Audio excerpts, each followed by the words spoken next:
Hello students, welcome to Bal Govindam. It is our third chapter of EVS. In this chapter, we will talk about blind, dumb and deaf people.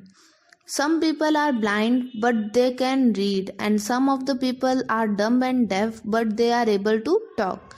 Now we talk about them, that how is it possible. So come to the point. If I cover your eyes and ask you to read, यदि मैं आपकी आंखें बंद कर दूं, cover कर दूं and आपको पूछूं कि क्या आप रीड कर सकते हो, then would you be able to read? तो क्या आप रीड कर पाओगे? योर आंसर विल बी, तो आपका आंसर क्या होगा? नो, नहीं कर पाओगे. However, there are many people in the world who cannot see but they can read. लेकिन दुनिया में ऐसे बहुत से लोग हैं जो देख नहीं पाते लेकिन फिर भी वो पढ़ पाते हैं. Helen Keller was one such person who could not see but she was a very famous writer. Helen Keller भी एक ऐसी पर्सन थी जो आंखों से देख नहीं सकती थी लेकिन फिर भी वो एक फेमस राइटर थी. Now we talk about Braille script. अब हम स्क्रिप्ट के बारे में बात करते हैं. ब्रेल स्क्रिप्ट क्या होती है? The people who cannot see recognize the letters by touching them with the help of a special script known as the Braille script. जो people देख नहीं सकते हैं वो एक स्पेशल स्क्रिप्ट की मदद से लेटर को टच करके रिकॉग्नाइज कर लेते हैं, पहचान लेते हैं. उसे ही ब्रेल स्क्रिप्ट कहते हैं. In Braille script, there are embossed indications for all the letters. Braille script में सभी लेटर्स के लिए एम्बॉस्ड यानी उभरे हुए इंडिकेशंस होते हैं. In this system the shapes of all the letters are formed with 6 embossed dots. इस सिस्टम में 6 उभरे हुए डॉट से सभी शेप्स का फॉर्मेशन हुआ है जो आपको पिक्चर में शो किया हुआ है. नाउ ये स्टाइलस और स्केल की पिक्चर है. इनकी हेल्प से जो लेटर और वर्ड लिखे जाते हैं उनको टच करके ब्लाइंड पीपल इजीली रीड कर पाते हैं. So how does it work? अब इनका वर्क क्या होता है उसके बारे में हम जानते हैं. A thick sheet of paper is placed on a wooden slab. एक लकड़ी की स्लेट पे थिक शीट रखी जाती है.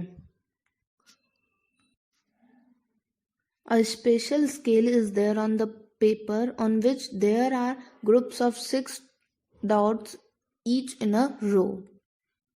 इस वुडन स्लैब पे जो स्केल हमने देखा वो स्केल रख दिया जाता है और उस स्केल में लाइन टू लाइन 6 डॉट्स के ग्रुप होते हैं जो कि आपने पिक्चर में देखे होंगे.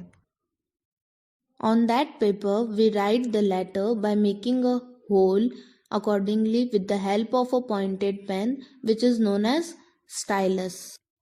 Stylus की हेल्प से जो भी लेटर लिखना होता है उसके अकॉर्डिंग पेपर पे होल कर दिया जाता है और जिस पॉइंटेड पेन से होल किया जाता है उसे ही स्टाइलस कहा जाता है जो आपने पिक्चर में देखा है.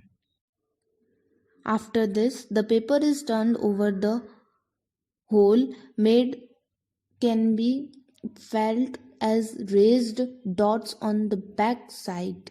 स्टाइलस से होल करने के बाद पेपर को टर्न कर दिया जाता है, पलट दिया जाता है. पेपर की बैक साइड में होल्स जो होते हैं वो रेज्ड हो जाते हैं. रेज्ड यानी उभरे हुए हो जाते हैं.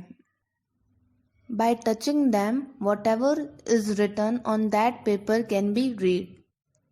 फिर उनको टच करके जो भी लिखा हुआ होता है वो ब्लाइंड पीपल इजीली रीड कर पाते हैं.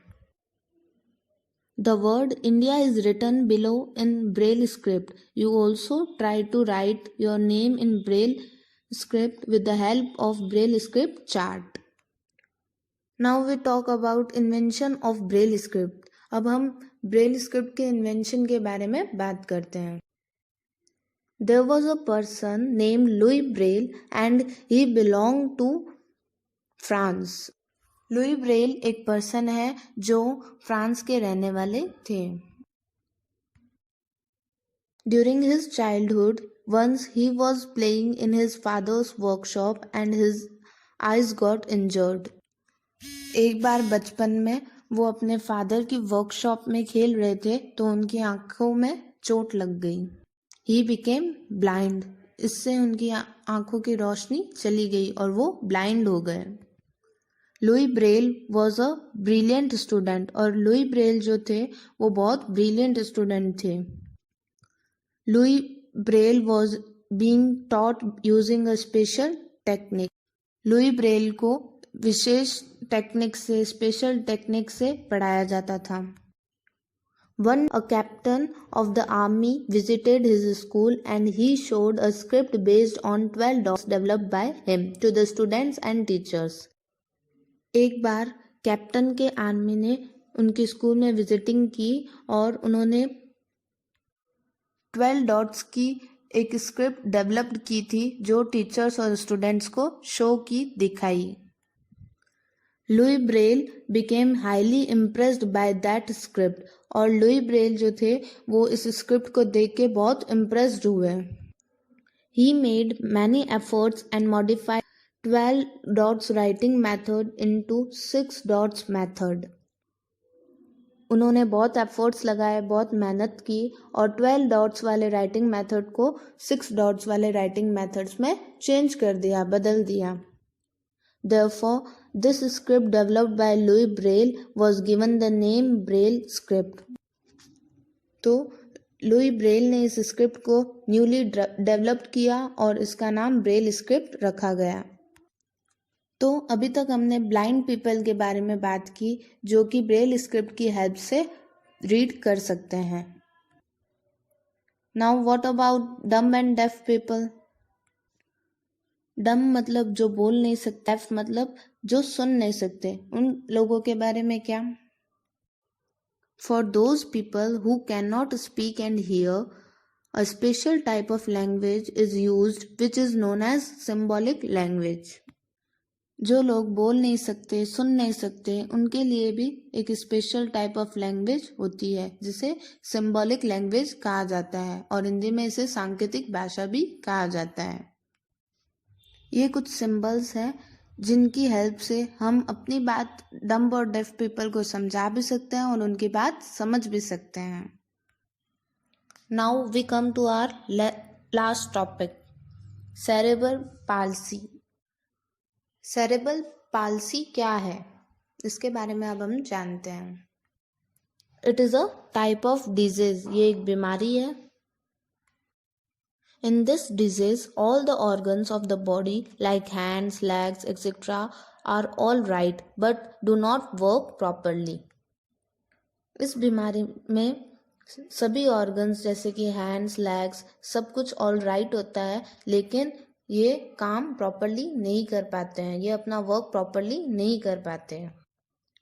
Due to this disease, the patient's brain has no control on the organs of the body.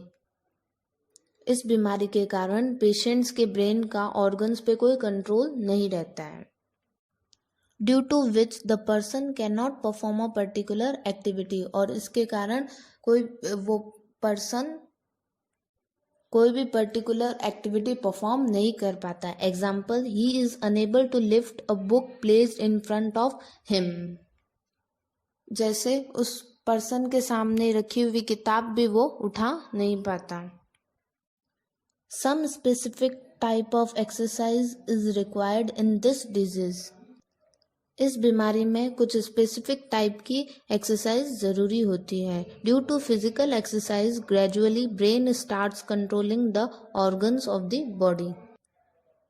Physical exercise से ब्रेन का धीरे धीरे बॉडी के ऑर्गन्स पे कंट्रोल होने लग जाता है। Similarly there are some specific exercises to perform the activities like reading and writing. इसी प्रकार रीडिंग और राइटिंग की एक्टिविटी के लिए भी कुछ स्पेसिफिक एक्सरसाइज परफॉर्म करनी पड़ती है। By practicing the exercises gradually the patient becomes normal. Exercise करने से पेशेंस धीरे धीरे नॉर्मल होना शुरू हो जाता है. Although he can not work with a normal speed like us, but still his condition improved to a large extent. हालांकि हमारी तरह नॉर्मल स्पीड से वर्क नहीं कर पाता, लेकिन उसकी कंडीशंस फिर भी इम्प्रूव हो जाती है. Hope you understand this chapter and last two chapters well and completed your work. You should also start learning. Thank you.